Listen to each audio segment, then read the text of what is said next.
Hello dear friends, this is lecture number 26 और इस lecture के अंदर आज हम डिस्कस करेंगे एग्जीक्यूशन। एग्जीक्यूशन हमारे पास सिविल प्रोसीजर कोड के अंदर सेक्शन नंबर 36 से लेकर 74 तक डील करता है और इसका प्रोसीजर दिया गया है हमारे पास। इसका प्रोसीजर कहाँ बताया गया है? इसका प्रोसीजर बताया गया है ऑर्डर नंबर 21 में एग्जीक्यूशन। ठीक है, तो आज हम डिस्कस कर रहे हैं इसका सब्सटेंटिव पार्ट। सब्सटेंटिव पार्ट के अंदर हम क्या डिस्कस करेंगे? एग्जीक्यूशन क्या होता है, एग्जीक्यूशन कैसे होगा, एग्जीक्यूशन कहाँ पर होगा, एग्जीक्यूशन फाइल जो एप्लीकेशन होगी वो कौन कर सकता है, आइए देख लेते हैं। वैसे एग्जीक्यूशन का मतलब क्या है? वर्ड एग्जीक्यूशन की मीनिंग क्या है? Execution means enforcement of judgment or order of the court. इसकी मीनिंग क्या हुई? Enforcement of orders and judgment of court. ठीक है, तो आइए सेक्शन नंबर 36 डिस्कस कर लेते हैं। Application to orders. Applications to orders, यहाँ पर एग्जीक्यूशन किसकी बताई गई है? एग्जीक्यूशन ये बताई गई है डिक्री की। तो क्या ये जो ऑर्डर्स हमारे पास होते हैं, क्या उनकी भी एग्जीक्यूशंस की जाएगी? ठीक है, उसके बारे में डील करता है। आइए देख लेते हैं कि हमारे पास जो ऑर्डर्स सिविल नेचर के पास होते हैं, क्या उनकी एग्जीक्यूशन पर भी यही एग्जीक्यूशन एप्लीकेबल होगा या नहीं। तो 36 कहता है application to orders, the provisions of this code relating to execution of decrees shall, यहाँ पर लिखा गया है शल, मैंडेटरी है। ठीक है, डायरेक्टरी नहीं है, मैंडेटरी है और ये आपको कोर्ट को करना ही होगा। So far as they are applicable, वो एप्लीकेबल ही होगा। आरी बात में be deem to apply to the execution of orders, ये हमारे पास जो जैसे कि डिक्री की जैसे एग्जीक्यूशन होगी इसी तरह ही कहाँ पर होगी?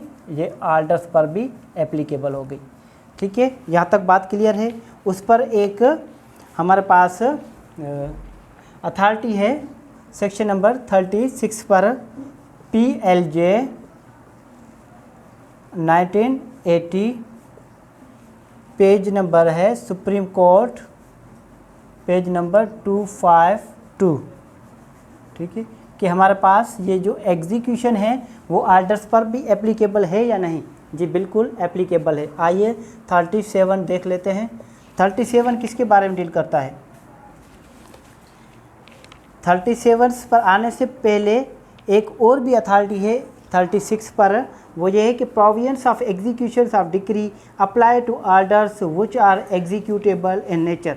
जो भी ऑर्डर्स एग्जीक्यूट हो सकते हैं और एग्जीक्यूटेबल हैं, जो भी ऑर्डर्स आप उनकी एग्जीक्यूशन करा सकते हैं, वो एग्जीक्यूशन जो हैं उन पर जैसे कि डिक्री की एग्जीक्यूशन पर जो प्रोसीजर अप्लाई होगा वो प्रोसीजर सेम ऑर्डर पर भी अप्लाई होगा। उस पर भी अथॉरिटी आप देख लें 2017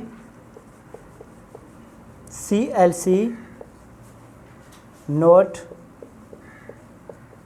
पेज नंबर है 150 ब्रैकेट में 167। ये अथॉरिटी आप देख लेना। उसके बाद चलते हैं सेक्शन नंबर 37। सेक्शन नंबर 37 क्या कहता है? Definition of courts which passed a decree. ये हमारे पास कहता है कि जो कोर्ट्स है, जो डिक्री पास करती है कोर्ट, उसकी डेफिनेशन क्या होगी? मीन्स उसकी क्या डेफिनेशन, क्या हम समझें कि जिस कोर्ट ने डिक्री पास की है उसको हम क्या समझें, उसका मतलब क्या है? The expression court which passed a decree, for example A ने सूट फाइल किया बी पर, आ रही बात समझ, और सूट जो है फाइनली डिसाइड हो गया। फाइनली क्या हुआ? डिसाइड हुआ। अब इसकी एग्जीक्यूशन जो है, ये सूट फाइल कहाँ हुआ?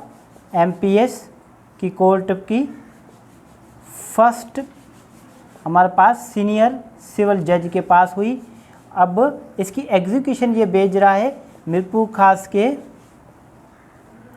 किसके पास, थर्ड या फिर सेकंड सीनियर सिविल जज के पास। अब जो जिसने भेजा है, आई बात समझ में। यहाँ पर एक बात आप देख लें, court which passed a decree. अब जिस कोर्ट ने इस कोर्ट को भेजी है एग्जीक्यूशन के लिए, तो फिर पास कहाँ पर हुई, पास हुई फर्स्ट सीनियर में। अब इसकी डेफिनेशन समझ में आ गई कि किसने पास की, वो ही कोर्ट मानी जाएगी जो कि फाइनली कंक्लूजन पहुंचकर उन पर कोई हमारे पास ट्रायल मुकम्मल करने के बाद कोई कंक्लूजन्स निकाले, वही कोर्ट जो है उसकी हमारे पास पासिंग डिक्री कोर्ट कहलाएगी। Or words to that effect shall in relation to execution of decrees unless there is anything repugnant in the subject of contest be deem to include. उसके साथ इंक्लूड्स कर दिया जाएगा। ए में बताया गया है where the decree to be executed has been passed in the exercise of appellate jurisdiction.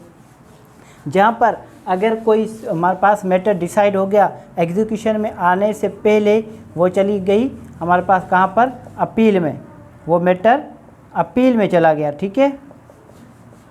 अब अपील में चला गया तो फिर एग्जीक्यूशन कहाँ होगी, एग्जीक्यूशन होगी फर्स्ट इंस्टेंस जो कोर्ट है वहाँ पर होगी। आगे बात समझ में, फर्स्ट इंस्टेंस कोर्ट कौन सी, जिस कोर्ट के बाद अभी मैटर डिसाइड होना है। यहाँ तक बात क्लियर है, या फिर वो कोर्ट जिसने पहले डिसाइड किया है, ठीक है। इसके बाद चलते हैं, where the court of first instance has ceased to exist or to have jurisdiction to execute it. जबकि जो फर्स्ट इंस्टेंस जो कोर्ट है उसकी जुरिडिक्शन जो है वो सीज कर दी गई, मीन्स उसको रोका गया है वो मैटर सुनने के लिए। अब वो कहाँ पर होगी एप्लीकेशन, अब एप्लीकेशन वहाँ पर होगी जहाँ पर भी उस मैटर की जुरिडिक्शन जिस कोर्ट में आती होगी वहाँ पर उसकी एग्जीक्यूशन फाइल होगी। आ रही बात समझ में। इस पर भी एक अथॉरिटी है आपने 37 पर PLD 1950, ये लाहौर की है, पेज नंबर है 352, ठीक है। यहाँ तक बात क्लियर है। इसके बाद चलते हैं हम 38 पर। 38 क्या बात करता है, ये बात आपको समझ में आ गई। 37 में अगर किसी भी किस्म की कोई भी कन्फ्यूजन हो तो आप मुझसे पूछ लें। आइए चलते हैं 38 पर। 38 of civil procedure code section number 38। अब 38 कह रहा है court by which decree may be executed. अब कौन सी कोर्ट से डिक्री एग्जीक्यूट होगी, the court by which decree में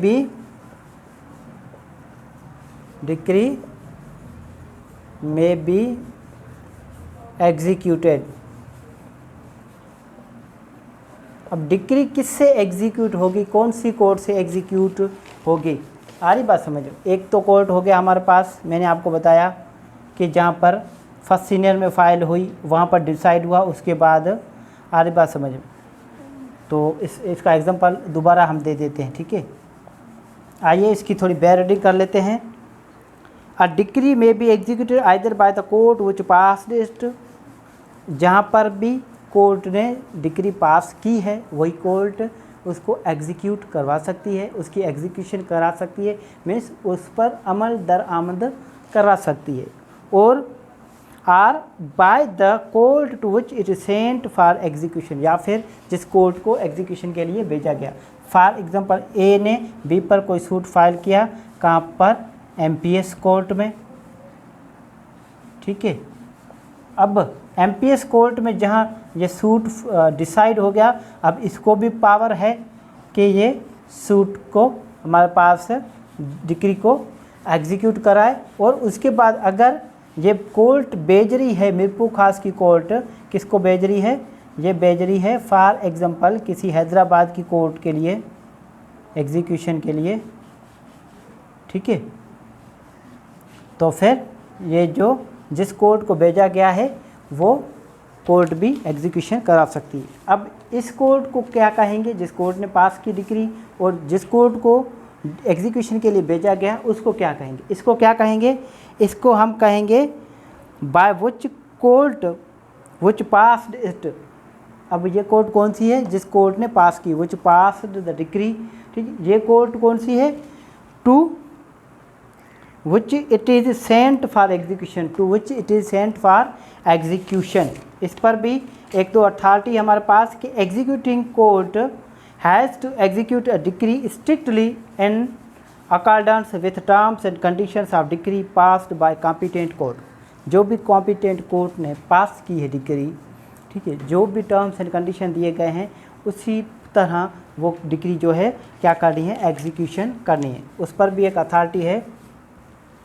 सेक्शन नंबर 38 पर भी अथॉरिटी आप नोट कर लें, पेज हमारे पास 1990 की है। ठीक है, पेज नंबर है इसका MLD में, MLD पेज नंबर 11989 1990 MLD 1189। ठीक है, यहाँ तक आप नोट कर लें, इसके बाद हम आगे डिस्कस करते हैं।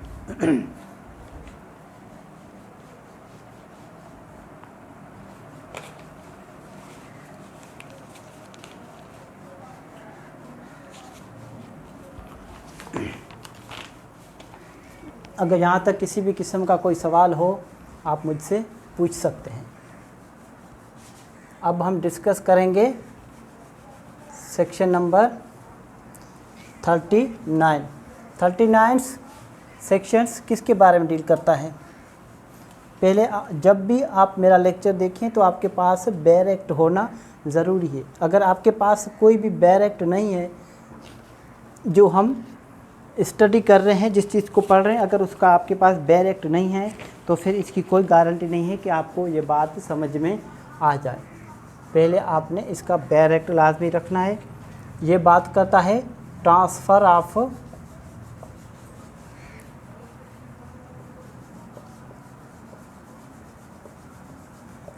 Of decree. ठीक है, ट्रांसफ़र ऑफ डिक्री। अब इसकी थोड़ी बेरिंग कर लेते हैं। सब सेक्शन 1 कहता है the court which pass the decree may on the application of the decree holder. जो कोर्ट डिक्री पास कर रही है, अगर उस कोर्ट के पास अगर कोई भी डिक्री होल्डर है जिसकी फेवर में डिक्री पास कर दी गई, वो एप्लीकेशन मूव करता है। ठीक है, or by the court to which it is send, decree holder send it for execution to another court. For example, मैं आपको मिसाल से समझा देता हूँ।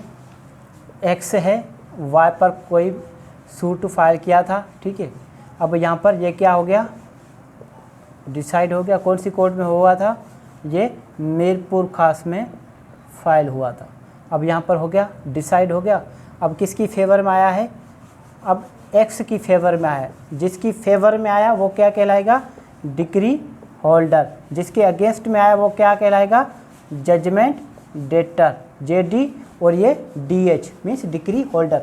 अब 39 में अगर ये डिक्री होल्डर चाहता है कि मेरी एग्जीक्यूशन इस कोर्ट में नहीं होनी चाहिए, मेरी किसी और कोर्ट में होनी चाहिए, फॉर एग्जांपल किसी हैदराबाद की कोर्ट में एग्जीक्यूशन होनी चाहिए, तो फिर ये एप्लीकेशन दे सकता है इसकी ट्रांसफ़र के लिए। यहाँ तक बात क्लियर है कि मेरी एग्जीक्यूशन किसी और कोर्ट में करवाई जाए, मगर इसकी कंडीशंस हैं। आइए देख लेते हैं कंडीशन क्या है।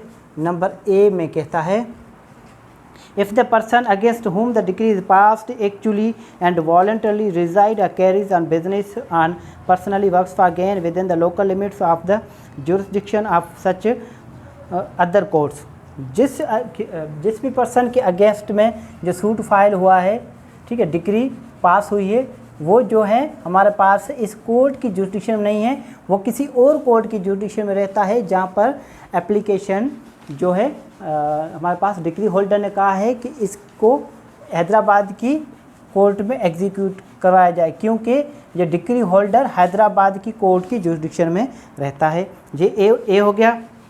ए में क्या कहता है कि जहाँ पर वो बिजनेस संभालता हो या फिर कोई काम करता हो अपनी रोज़ी रोटी के लिए, ठीक है, या फिर वहाँ पर वो रहता हो। यहाँ तक बात क्लियर है? ठीक है, इसके बाद चलते हैं बी पर। बी क्या बात करता है, if such person has no property within the local limits of the jurisdiction of the court which pass the decree, जिस कोर्ट ने डिक्री पास की उस कोर्ट की जुरिडिक्शन में इस डिफेंडेंट्स की कोई भी प्रॉपर्टी नहीं है। अब क्या करें, डिक्री तो पास हो गई मगर इसकी यहाँ पर कोई प्रॉपर्टी नहीं है। आ रही बात समझ में। सफिशेंट टू सेटिस्फाई, इसकी मिस ऐसी नहीं है। फॉर एग्जांपल इसकी मीरपुर खास में डिग्री पास हुई वाई के अगेंस्ट में, मगर वाई की मीरपुर खास में प्रॉपर्टी सिर्फ 50,000 की है, 50,000 की है, और इसके अगेंस्ट में डिग्री कितने की पास हुई है, इसके अगेंस्ट में डिग्री पास जो हुई है वो हुई है हमारे पास फॉर एग्जांपल 90 लाख, मीन्स 90,000 की डिग्री पास हुई है। अब 90,000 की प्रॉपर्टी तो मीरपुर खास में नहीं है सफिशेंट, तो फिर इसकी ज़्यादा प्रॉपर्टी हैदराबाद में है, तो फिर इसलिए भी ये भी वजह हो सकती है कि इसको ट्रांसफ़र कर दिया जाए उस पर जहाँ पर इसकी प्रॉपर्टी मौजूद है। यहाँ तक बात क्लियर है। इसके बाद चलते हैं सी पर। सी कहता है if the decree direct the sale और delivery of immovable property situate outside the local limits of the jurisdiction of the court which passed it. अब जिस कोर्ट ने डिक्री पास की है, जो प्रॉपर्टी जो इसने कोर्ट ने अटैच की है वो इस कोर्ट की जुरिडिक्शन में नहीं आ रही, ठीक है। अब प्रॉपर्टी अटैच करके सेल करें तो फिर इस कोर्ट की जुरिडिक्शन में नहीं आ रही, अब वो किसी और कोर्ट की जुरिडिक्शन में आ रही है, तो फिर वहाँ पर ट्रांसफ़र कर दिया जाए और प्रॉपर्टी अटैच करवा दी जाए, ठीक है। यहाँ तक बात क्लियर है। उसके बाद चलते हैं डी पर। डी क्या कहता है, डी कहता है if the court which pass the decree considers for other reason which it shall record in writing that decree should be executed by such other court. अब जिस कोर्ट ने डिक्री पास की है और वो समझती है कि ये जो डिक्री है वो एग्जीक्यूट किसी और कोर्ट से करवाई जाए, हर बात समझो। अगर ऊपर जो दिए गए हैं सर्कमस्टेंसेस उसमें नहीं आ रहा है और कोर्ट खुद किसी और कोर्ट में एग्जीक्यूशन के लिए भेज रही है और चाहती है कि कोई और कोर्ट एग्जीक्यूट करवाए, अगर ऐसा कोर्ट करती है तो फिर उसकी वजह कोर्ट को रिकॉर्ड करनी है, ऐसा कोर्ट को लिखना है कि क्यों ऐसा कर रही है। आरी बात समझिए, यहाँ तक बात क्लियर है। उसके बाद चलते हैं सब सेक्शन 2 इसका, सेक्शन 39 इसका सब सेक्शन 2। सब सेक्शन 2 क्या बात करता है, सब सेक्शन 2 को बात करता है the court which pass the decree may of its own motion send it for execution to any subordinate court of competent jurisdiction. जिस कोर्ट ने जो डिक्री जो पास की है वो अपने जो सबऑर्डिनेट कोर्ट है अब से जो इन्फेरियर कोर्ट्स हैं उनमें किसी भी कोर्ट को भेज सकती है कि आप इनकी एग्जीक्यूशन कराएं जो कॉम्पिटेंट कोर्ट हो। फॉर एग्जांपल अब हमारे पास सेशन कोर्ट ने कोई डिक्री पास की, अब सेशन कोर्ट एग्जीक्यूशन के लिए भेज रहा है सीनियर सिविल जज के पास। ये हमारे पास सेशन कोर्ट थी, सेशन कोर्ट कह रही है कि सीनियर सिविल जज से एग्जीक्यूशन होनी चाहिए, जो कि सीनियर सिविल जज एक कॉम्पिटेंट कोर्ट है। यहाँ तक बात क्लियर है। अगर यहाँ तक बात क्लियर है तो फिर इसके बाद हम आगे चलेंगे। आइए इस पर हम देख लेते हैं थोड़ी अथॉरिटीज़, हमारे पास कुछ अथॉरिटीज़ हैं। नंबर 1 पर है कि जहाँ पर रेजिडेंस हो out of court, out of jurisdiction अगर रेजिडेंस हो तो फिर डिक्री ट्रांसफ़र कर दी जाएगी। उस पर अथॉरिटी देख लेना आप, AIR 1944 मद्रास, पेज नंबर है 73। नंबर 2 पर जब कोई भी प्रॉपर्टी जो है वो outside of jurisdiction of the court हो, फिर भी क्या कर सकती है, कोर्ट ट्रांसफ़र कर सकती है। AIR 1947 मद्रास, पेज नंबर क्या है, पेज नंबर 347। यहाँ तक बात क्लियर। नंबर 3 पर देख लेते हैं कि decree for sale of property, जो कि डिक्री पास हुई है वो प्रॉपर्टी आउटसाइड जुरिडिक्शन है और प्रॉपर्टी सेल करनी है, अटैच करनी है, मगर वो आउटसाइड है तो फिर कोर्ट किसी और कोर्ट में भेज सकती है। इस पर भी एक अथॉरिटी है AIR पेज नंबर 1943। इसके अंदर ये भी मद्रास की है, ये सब मद्रास की हैं। इसके अंदर पेज नंबर है 449। ठीक है, यहाँ तक बात क्लियर है। अब इसके अंदर एक वर्ड इस्तेमाल किया गया है, इसकी बहुत बड़ी इम्पोर्टेंस है। मे और शल में बहुत बड़ा डिफरेंस होता है। शल का बहुत बड़ा स्कोप होता है, मे का भी बहुत बड़ा स्कोप होता है। मगर यहाँ पर आप थोड़ी सी बात ध्यान में रख लें, जहाँ पर मे लफ्ज़ इस्तेमाल हुआ हो तो समझ लें वो डायरेक्टरी है, वो मैंडेटरी नहीं है। मीन्स क्या हुआ, मे मीन्स नॉट मैंडेटरी, ये मैंडेटरी कोर्ट पर नहीं है। ये क्या है, ये हमारे पास डायरेक्टरी है। ठीक है, इन पर भी एक अथॉरिटीज़ है मेरे पास 2000। ठीक है, CLC पेज नंबर जो है वो है 1425। ये देख लेना आप कि हमारे पास जो सेक्शन 39 हैं वो डायरेक्टरी है, मैंडेटरी नहीं है। ऐसा नहीं है कि कोर्ट को ट्रांसफ़र ही करनी है किसी और कोर्ट में। आज बात समझ में, ऐसा नहीं है। यहाँ तक बात क्लियर है। अगर यहाँ तक बात क्लियर है तो फिर इसके बाद हम आगे चलते हैं।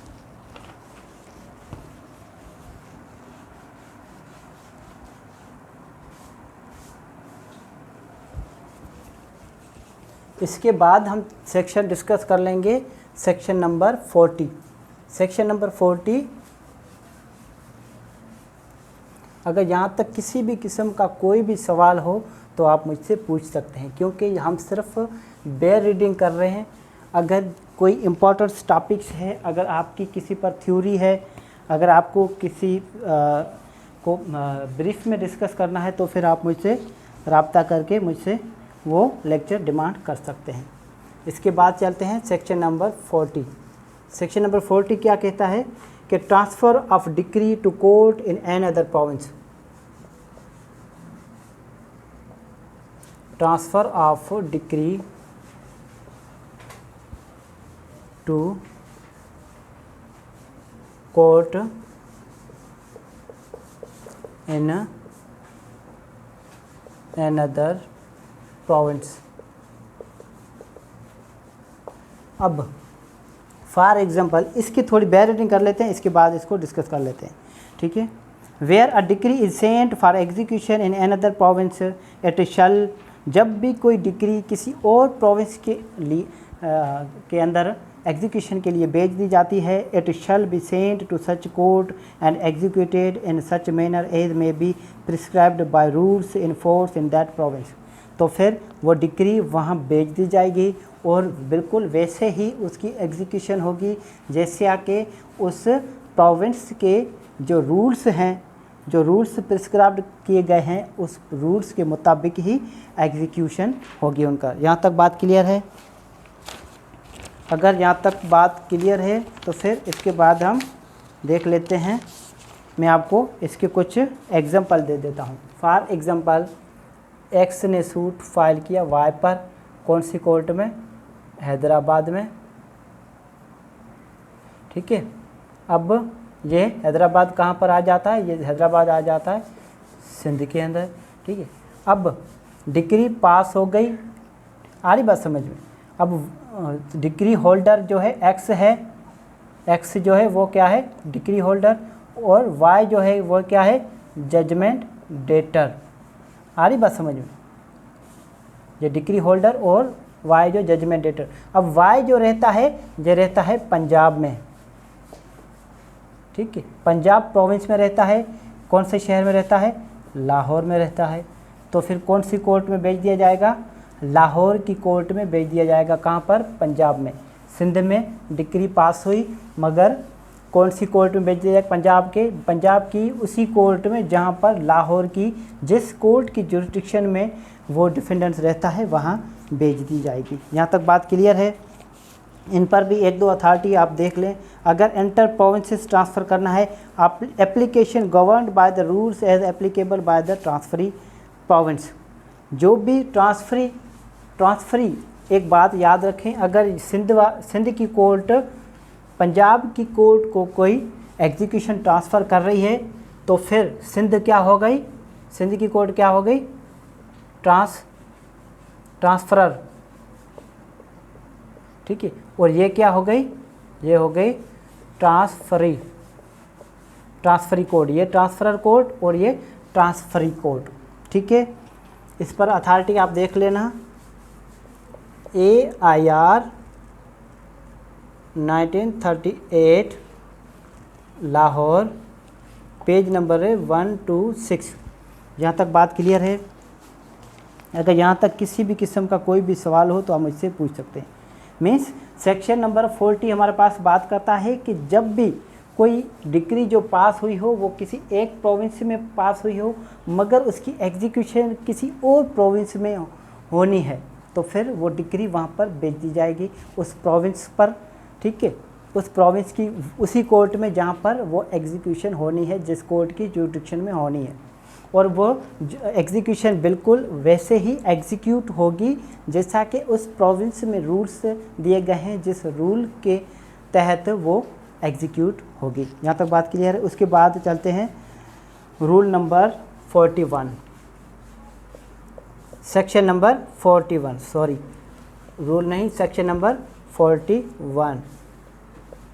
सेक्शन नंबर 41 क्या बात करता है? Result of executing proceedings to be certified.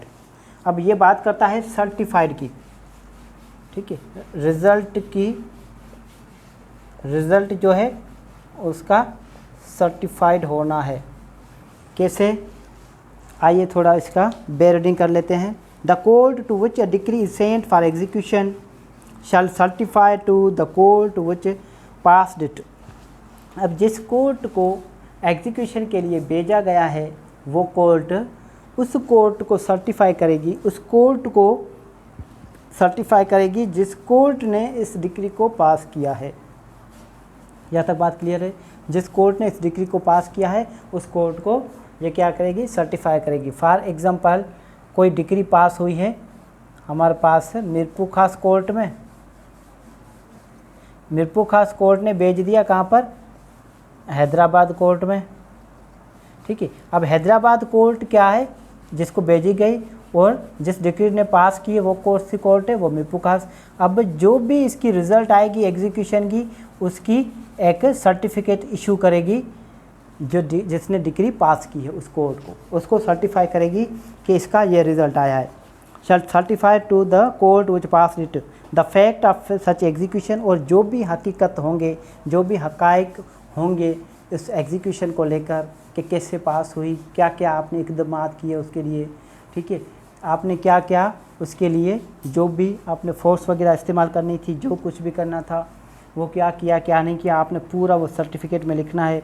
और where the former court fails to execute the same the circumstances attending such failure. अब फार्मर कोर्ट यहाँ पर बताया गया है सेक्शन नंबर में। फार्मर कोर्ट अगर इस चीज़ से फेल हो जाती है तो फिर वो सर्कमस्टेंसेस रिकॉर्ड करेगी, अटेंड करेगी। आधी बात समझो। फार्मर कोर्ट कौन सी? यहाँ पर एक बात ध्यान रख लें, the court to which decree is sent, ठीक है। जहाँ पर आप रीडिंग करेंगे सेक्शन 41 की, तो वहाँ पर पहले लिखा गया है the court to which a decree is sent for execution. आधी बात, ये पहले लिखा गया। उसके बाद लिखा shall certify the court which passed it. बाद में लिखा गया है the court which passed it, जिस कोर्ट ने पास की है। तो पहले कौन सा वर्ड इस्तेमाल हुआ? द कोर्ट विच सेंट, ठीक है। आगे बात समझिए, जिस कोर्ट को भेजा गया वो कोर्ट, अगर जिस कोर्ट को डिक्री भेजी गई है एग्जीक्यूशन के लिए, ठीक है, अगर वो सर्टिफिकेट इशू नहीं करती है हमारे पास कोर्ट को, जिस कोर्ट ने डिक्री पास की है, तो फिर उसके हमारे पास फेल्यूर नोट कराएगी। आगे बात समझिए, इसका क्या है? ये हमारे पास इसका नेचर क्या है? इसका नेचर जो है वो मैंडेटरी है। किसके लिए?